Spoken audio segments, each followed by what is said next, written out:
Hello, my name is Ashley Merritt, and I am currently a student in the Masters of Entertainment Business program here at Full Sail. I'm a little under the weather, so please bear with me. Excuse me. I have been working in the entertainment industry for about 4 years. I started off as an intern at an independent record label here in Atlanta, where I reside. Then I moved on to being a booking agent for a talent agency, and then also I've worked with a production company doing light casting and PA work. Ultimately, it's my goal to be an executive for a label or seek entrepreneurial option of having my own management or distribution company. Now, this week we read on Robert Greene's Mastery, and in there he discussed 5 strategies for finding your life's task. The first strategy he titled as Return to Your Origins, the Primal Inclination Strategy. On page 29, Greene describes that for most masters, their inclination presents itself to them with remarkable clarity in their childhood. He mentions that sometimes this is through an object or an activity, or sometimes even through another master. He said it sparks a deep connection and brings a feeling of heightened power. My take from this is that whatever it is that you're purposed to do, you've probably been exposed to, or it's been revealed to you within your childhood. And it's supposed to bring such a level of excitement that you get excited either just being in the atmosphere of the interest or the field, or in watching someone else achieve or grow in that field, such as an idol or a mentor, showing you the endless possibilities that you have for yourself. The second strategy is occupy the perfect niche, which is the Darwinian strategy. Also on page 29, Greene talks about finding a niche that's not crowded by competitors. He says normally this you find a field that roughly corresponds with your interests, and you take 1 or 2 approaches. Either you are so lost in your field that you find yourself developing your own path within your interests, or you've mastered your field so well that you've created a new path.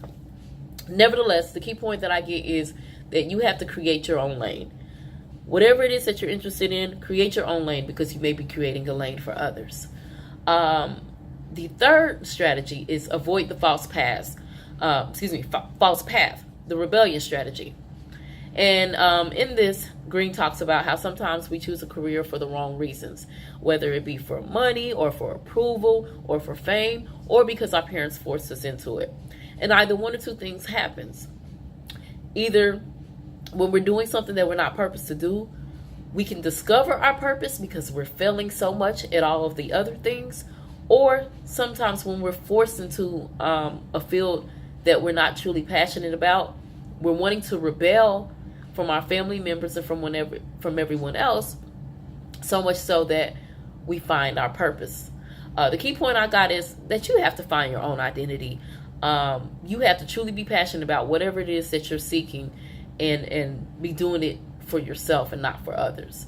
The fourth strategy is let go of the past, the adaptation strategy. In here, he talked about how Freddie Roach went from being a mediocre boxer to a well-respected boxing coach. The key point I got is sometimes you have to assess your plan and adjust. Greene specifically says on page 30, don't abandon the skills you have gained, but find a way to apply them. This reminds me of when a lot of people start out as artists, but then they find that they're better suited as a songwriter or even as a manager, because they've learned so many things from the business from being an artist. The last strategy is find your way back, the life or death strategy. The key point from this one is sometimes we fail because we've deviated from our path, and you got to understand that the process requires patience and sacrifice before reaping rewards. This is the one that resonates with me the most, because a lot of times in me being off and on with entertainment, I've tried to seek other fields just so that I can get the monetary gratification, more so trying to take care of my financial responsibilities and my family. But I realized that every time I've tried to pursue other fields, I'll do well in them, but I wouldn't quite master them, and I found myself right back in entertainment. Like I said before, my dream career is to be an executive with a label. 2 ways that I can pursue that goal is by one, researching and perfecting my craft, reading up on those who have mastered my craft and who are pioneers in the positions that I'm seeking, and then 2, by networking and obtaining new mentors. Being in Atlanta, there's a lot of executives that reside here.